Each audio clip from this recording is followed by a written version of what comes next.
Welcome to This Week in Missouri Politics from the Missouri State Capitol here in Jeff City. We are joined by the Secretary of State and the newest candidate for governor, Jay Ashcroft. Welcome to the show.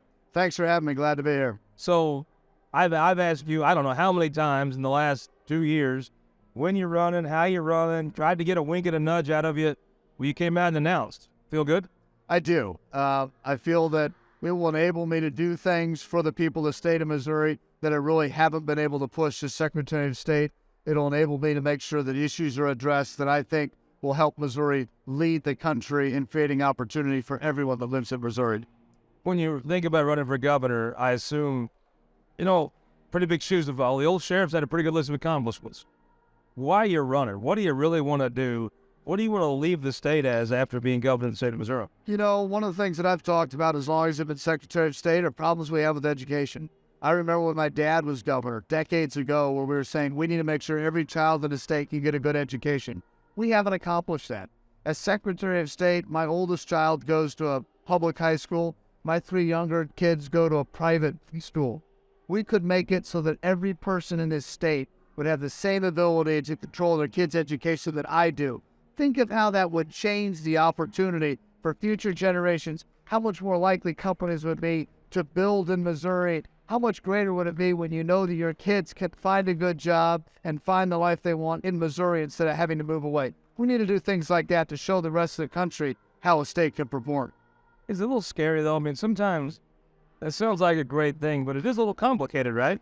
I mean, you run into situations like I've seen people talk about these parents' decision stuff, and then I see people say, we don't want to fund wokeness. Well, you fund charter schools, you're funding the wokest institutions of the state history. If you truly want to be free, just like free speech, if you have the right to say what you want to say, you're going to hear stuff you don't like because someone else has the right to say what you don't like. What I think about is it's analogous to when the federal government runs something, states will do it wrong. When states run it, some of them will do it wrong. If we have the government that's in control of all of our schools, a lot of our schools will get it wrong. If we have parents that are doing it, most of our schools will get it right. And frankly, it's just the first step because not everybody's going to get involved in school choice. There are parents that won't do that. What do you think of the bill right now that you can go to any public school if they've got room for you? It kind of keeps the woke out of it. Well, it doesn't keep the woke out of it because public schools don't keep the woke out of what they're doing. Look at what we're doing in Missouri. We are spending more money than we ever have on education, and yet our test scores are going down. And besides that, we have a foundational question we need to answer. Who should be in charge of kids' education? Should it be the government? Should it be the superintendents? Or should it be parents? I believe in local control. The best local control is mom and dad, grandparents, single mom, single dad, raising their own kids. Let's talk about the family. When you came in, I was one of the most enjoyable interviews I've ever done was after you did run for Senate with you and your wife. It's because my wife was there. That's what kids will enjoy. She helps. When you sit down with her this time, I mean, this is obviously one of the big jobs. There's 2 big jobs to the state. There's 2 U.S. Senate seats and a job down the home. When you sit down with her, what was that conversation like? It was an easy conversation. Looking at U.S. Senate, I would have had to move, would have raised the kids in D.C. or been away from them. I didn't feel like I could get things done in Washington, D.C. as a legislator.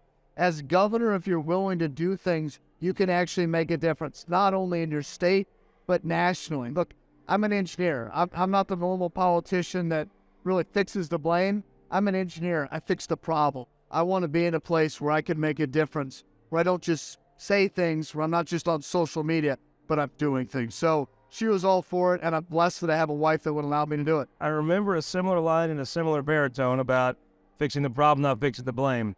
Your dad's one of about half a dozen people in the state that probably could tell you best what the job's like. What did he think when you told him he was going to run? He was ecstatic. He's always believed that governor was the best position he's ever had other than husband and father. And he's a believer. He taught me at a young age to believe in public service. Now, I didn't want to get into politics. I wanted to help other people as I worked as an engineer.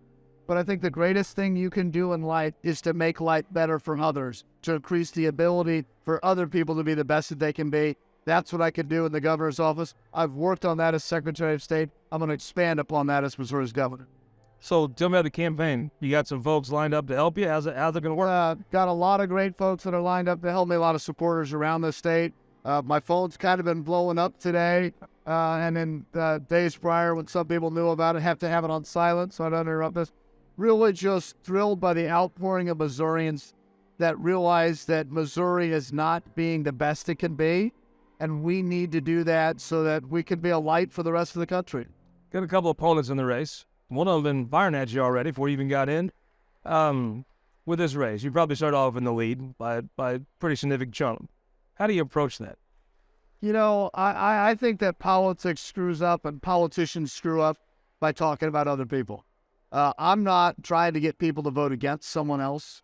I'm not trying to say they're bad, don't vote for them. What I'm doing is saying, here's who I am, here's what I've done, here's what I've said. If you want a record of action, if you want a record of doing what one has said they will do, if you believe we can do better, here's my vision. I believe that people will support that, and that's why I'm asking them to vote for me for governor in August. When you break down, let's say you were elected governor in 2 years.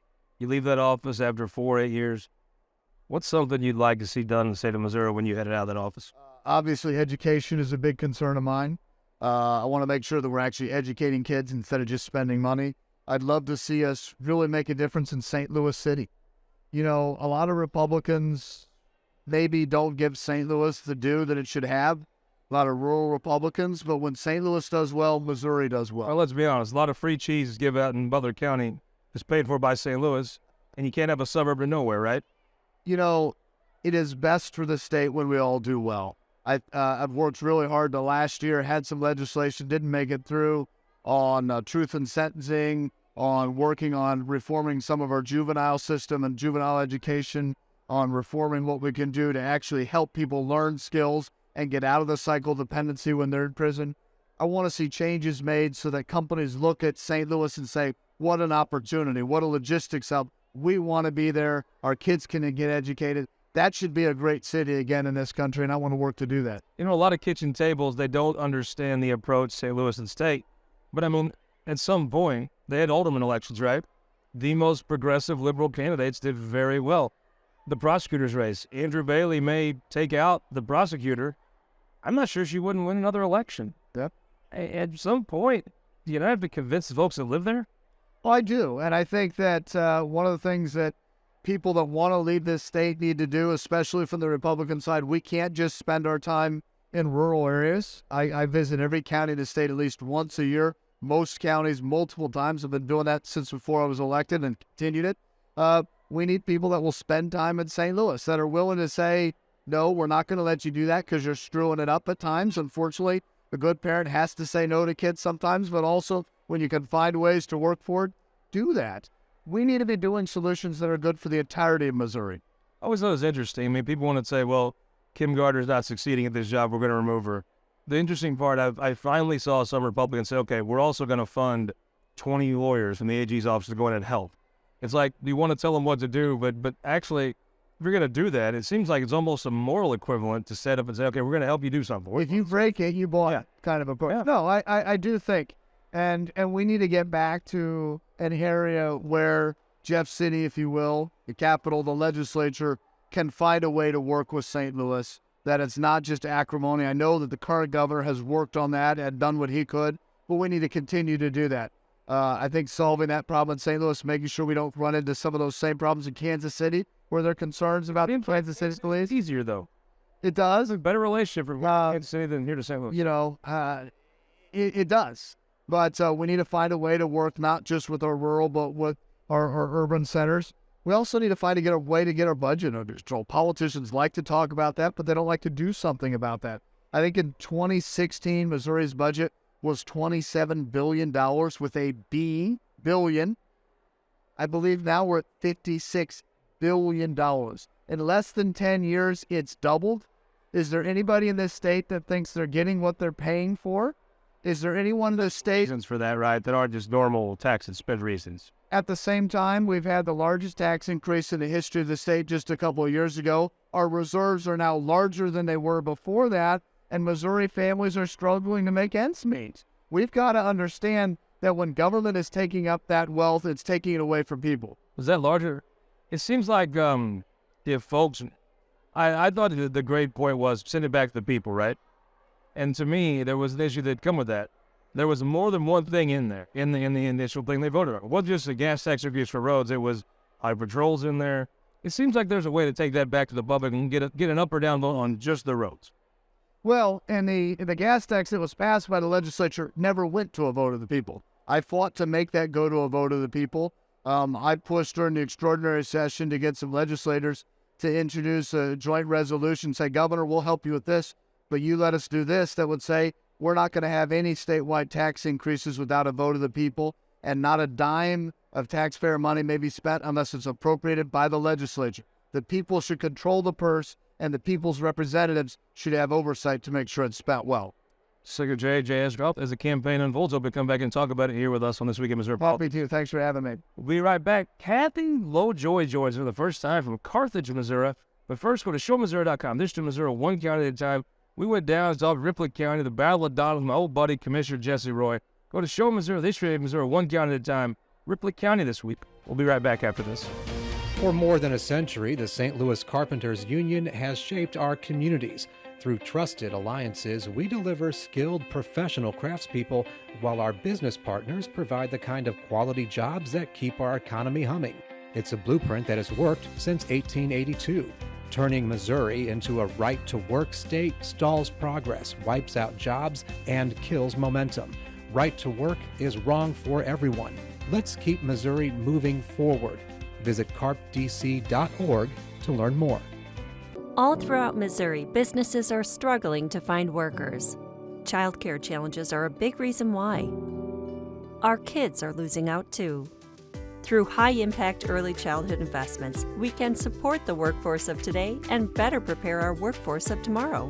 Empower families with the resources they need to succeed. Reduce crime and avoid costly interventions, saving taxpayers money. Together, we can make Missouri the best place to work, raise a family, and be a kid. We all know puppy mills, cruelty, neglect, and pet store puppies are at high risk for disease, even death. We expect our laws to protect dogs, but now an out-of-state company called Petland is trying to change our state law to enable puppy mill cruelty. We all know it'll hurt the dogs we love. Contact your state legislators. Tell them, protect our dogs. Vote no on the cruelty. Vote no on the harmful puppy mill bill. Data captured by our state-of-the-art monitors helps us pinpoint the timing and location of severe weather more accurately and respond to trouble more quickly. Ameren Missouri's investment in smart technologies like this is one way we're improving reliability and restoring power faster than ever. Responding to trouble before trouble hits. That's energy at work. Ameren, Missouri. Welcome back to This Week in Missouri Politics. Two first-timers on the show this week. Representative Jamie Johnson from the Great Northland, right? Yes. Not the Great Northwest. That's Hageman's. It's the Great Northland, right? I like the royal blue. Looks very nice. Representative Ashley Aune from Kansas City. A little further south, right? Actually, a little further north. Oh, she's the one from the south. I got it. Yeah, well, you've been on several times already, knows you. For the first time on Cathy Jo Lloyd from Carthage, Missouri, running for state rep, right? Yes. Welcome to This Week in Missouri Politics. And everybody knows Chad Perkins from Bowling Green, Champ Clark country. Champ Clark. Cotton Fitzsimmons, who coached the Phoenix Suns. Nice. Born and raised in Bowling Green. Well, so if you wanted to bet on the Phoenix Suns in Missouri right now, you're out of luck, right? Yeah. So explain sports betting to me, Chad. It just feels like you tax so much of people's income. Right. The little bit you let them keep, why can't they bet it on the Chiefs? Well, I'll tell you why. The problem is, obviously, the Senate has spoken pretty loud and clear. They don't want VLTs attached to it. If you attach VLTs to a sports betting bill, it's going down in flames. My constituents want sports betting. I would like to see a clean sports betting bill come out of the House or come out of the Senate, get across the finish line, clean, no amendments on it. Is this one of those things that you can point to and be like, well, Republicans just can't get things done? I think so, honestly. With a supermajority, why can we not get the thing done that I think the three of us here are pretty bipartisanly in favor of? Cathy Jo, I hear people at the campaign all summer talk about, we're going to get government out of your life, leave people alone. Except the 18 things we want to force you to do and hoops we want you to jump through. Those things are good.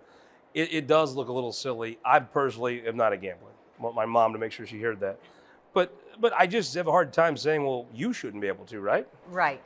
And I think that that's what the Republicans need to hone in on. Are we really the liberty platform? And if we are, then let's get out of people's lives.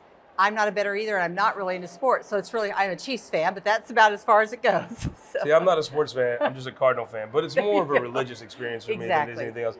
Chad Perkins, if there is a bill that comes out of the Senate with VLTs attached, does it pass the House? I mean, then the onus goes to the House to say, well, just eat it and get it over with. Well, for starters, there's not going to be one come out with VLTs attached to it. First of all, Chad, a VLT, tell folks what that is.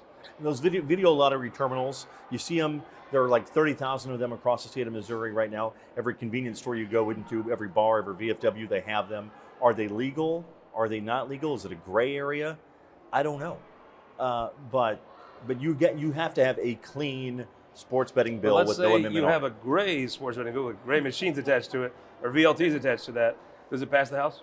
No. Really? It passed the House? Yes, it passes the House. It's not going to pass the Senate. Let's say you get a bill come over that has these VLTs on it. I think you guys just say, okay, fine, and vote for it, right? Not me, not in Platte County. They are illegal in Platte County. Wow, they you guys are not really illegal in Platte County. Oh, it's not theoretical. They They are illegal in Platte County, and we do not have them in Platte County because of our prosecutor. So, yeah. So, but it passes, right?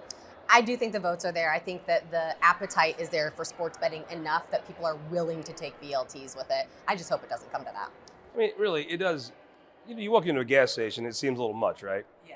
But you walk into the Eagles Lodge here in Jeff City, they're off in a room. It is, if they have one, which I can't confirm or deny that they do, but if they did have one, that's whatever, right? It just seems to me like who cares? The gas station stuff, maybe put in the back corner or something, right? Yeah. And when we have our little kids coming in and they're wanting candy and then they see this machine there, then they want to, it gets complicated. Well, I'm mad because Gussie's always lost. If he ever won some money at it, it'd be a totally different situation. I'd be all in. Exactly. And let's talk about schools. He should be in school anyway. He shouldn't be out gambling. But Brad Powell had a bill that you guys have moved over to the Senate. It basically said if a school district has some open seats and they want to allow some kids from other districts to come to and they want to come, they can. Mm-hmm. It seemed like giving school boards an option was a fine thing. Got through. Tell me how that felt when it left the chamber and what you think that'll come back looking like. I am not even going to guess what it's going to come back looking like. But what I will say is when it left the chamber, I think that there's some genuine bipartisan interest and dissension on the bill. Mm-hmm. I think we saw I think most of our caucus was a no on that bill. And were they a hard no though? I feel like they were kind of a soft no. I think a lot of us were hard-nosed, and I think that the reason for that is because we are truly worried about consolidation in rural school districts. Yeah, and we're worried that there are going to be kids who are left behind. I don't believe that this is an equitable way to allocate funds for our children, and I worry that there are kids who are disadvantaged who are going to be even further disadvantaged. Jeff Burgers, the consolidation thing to me is a big deal, and friends in the suburbs and the Republican Party could care less, which is fine. But it does feel to me like there's almost a sense that if you can go to a smaller school, you're probably going to try. I almost see it differently. I think maybe you're going to see people leave the bigger school to go to the smaller school. That's the way I see it also, Scott. In rural Missouri, we have ownership in our school district. Yeah. It's a part of our lives. It bonds our communities together. I think Brad's bill is pretty well written. I think it takes into consideration a lot of things. It keeps all the money in the private sector. With that being said, I agree with you. I think you'll see people leave the larger schools and come to a smaller school district. Does it put at risk some things like maybe some K-8 schools? I've heard that argument. Mm-hmm. It's yet to be determined. But I think that Brad included that part that says you can't transfer to play sports. You can't form a super basketball team, a super football team. It has to be for academics. Brad's bill is well written. He worked in public schools for 30 years. He's put a lot of work into it, and I have faith in Brad. Of course, there will be people that use it for super teams. I mean, obviously, duh. But no, seriously, if it comes back loaded up with a bunch of it felt like that's about what you would get through the House. It was not easy getting it through the House. Yes. As you know, it's a pretty close vote. I think many amendments on it could hurt it. Yeah. You know a lot about education policy. When this was moving through the House, what'd you think? Well, I have some problems because I like it wide open for everybody. I'm probably more let's just let freedom reign. And so I had some problems with some of the restrictions I felt that were on it. I don't think we're going to see mass exoduses, but I do think that like in Joplin, where we have a huge school, that maybe some of these students need some smaller schools, some more one-on-one, and can they move over? When I hear school districts say, we can't let those students in, the hair on the back of my head stands up. I'm like, yes, you can let those students in. So, you know, I have a problem with that closed-door policy. He did a year in Baldwin. Mm-hmm. He likes to tell me he wish he could have done 2 in Folsom. Yeah. But he did not want to go to a big school. I almost think them city people, maybe instead of them telling us to consolidate our schools, they should deconsolidate their schools. Might be better off. Representative Johnson, if I had to guess in your first year, this might have been as complex of an issue as you've had to deal with, because you have all the different constituencies, and it is a very innovative thing from Brad Pollitt, a qualified supporter of public education. He's a Friday Night Lights guy. But he came up with this idea that I think made everybody, no matter where you were on this issue, feel a little uncomfortable, right? Yeah, definitely. Because I mean, I represent a suburban district. Mm-hmm. I grew up in the urban core, so I understand the needs of both. And so it was very complicated vote for me, because I'm also hearing from my suburban constituents that don't necessarily want to spend more money or spend the exact same amount of money educating a larger number of students, which means the pool of resources is diluted. Plus, in the urban core schools that will lose students, they will also lose money because of the daily attendance, which is in the foundation formula. Depending on which suburb you live in, right, or school district, you pay a different tax levy. So you could have people paying a higher tax levy, sometimes significantly higher than an adjoining district. Yeah.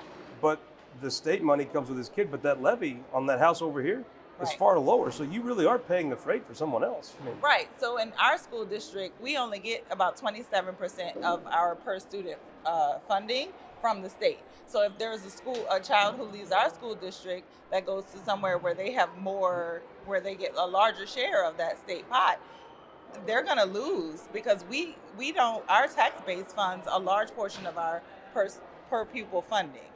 So, yeah, it's a shell game. Chad Perkins, next week when the Senate gets done with this bill, is it something that can pass the House? Yes, I think so. What do you think? We'll see. I don't know. I think they'll wreck it, and they won't. It'll be funny. It'll go from this to nothing. Let's talk about the governor's race. So we've had Mike Keogh's been running for a while. Got endorsed by, if you haven't endorsed Mike Keogh yet, it's because you're not a member of something, right?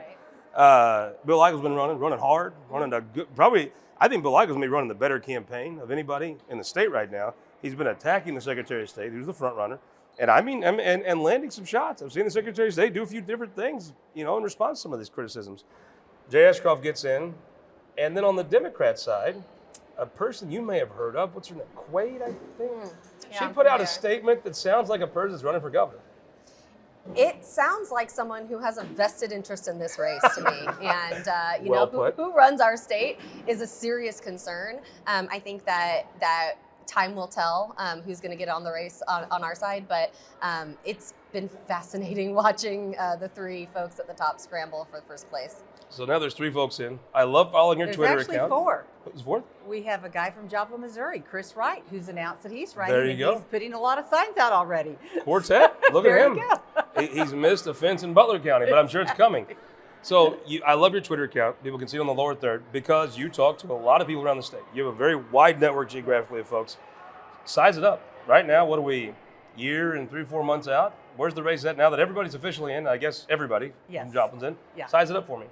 Well, I think that we are really divided still in Southwest Missouri, and we're starting to make camps. And I want us to remember, as Republicans, we're unified. We have one big tent. So how do we do that when we all have differences of opinions? So we have 3 guys in the race or 4. It's going to be tough. So I'm going to be watching really closely. I'm going to be really careful that I don't come out and endorse, but I am going to be watching very closely. I do think you accomplished being careful. Chad Perkins, be a little less careful. Size it up for me. All 3 of the Republicans have 25% right now. Bill Eigel, Jay Ashcroft. I don't buy that at all. No, and let me tell you why. Mike Keogh as well. You're thinking that Bill Eigel might not, but you're right. He's landed some shots. His Facebook, his social media has gotten out big. Of course, Jay Ashcroft. My mom. You might have heard of Jay Ashcroft's daddy. My mom, who doesn't know anything at all about politics, when she shows up to vote next August, is going to say, "Oh, Ashcroft, that guy's all right." Absolutely. It goes a long way. Mike Keogh. Nobody is. If you smoother. meet Mike Keogh, nobody's smoother. Nobody's more polished. He knows the issues. And he's kind. if you actually meet Mike Keogh as a Democrat, I mean, if you meet Mike Keogh, I mean, there's a darn good chance you're going to vote for Mike Keogh, right? I've seen him at a number of events, United We events, and things that I support. And so, I mean, if I had to pick between the 3 or 4. But I mean, if you just met the guy, yeah. if the Capitol caught on fire He's a nice and Mike guy. Keogh started giving orders, people just follow him. He's just Yes. a leader. Yeah. So, size it up. If your friend who hypothetically may or may not be considering this race, where do you think it stands right now? Looking at it from the other side. Unfortunately, I do think that we're seeing Ashcroft rising to the top pretty quickly. I think that he's been running without officially running for a while now, and people have been expecting this announcement. But don't you think when you have that last name, which is a wonderful asset to have, you start higher and you're going to fall some? That's my I mean, hope. there's no doubt. Whatever he's at now, you can't maintain that. It's a lot of name ID, right? He's ran statewide. You know, he's Absolutely. I don't think that he can ride on his daddy's coattails forever, though. But So I we'll think see. Bill Eigel can improve. Mike Keogh can improve. But I think, if anything, the race is definitely, wherever it is now, it'll be a little closer. Mm-hmm. It's just, can they eat into that name ID lead? Right. Absolutely. I think I think the name ID, honestly, to Representative Perkins' point, is a huge issue So in this we race. know they've been sworn to silence. Who would you prefer to see on the other side? Crystal Craig run against. Who could you beat? Jay Ashcroft. Who could you beat? Jay Ashcroft. Really? I don't know that I agree with that one, but that's interesting to see. But I will say the Crystal Craig that was giving out quotes today.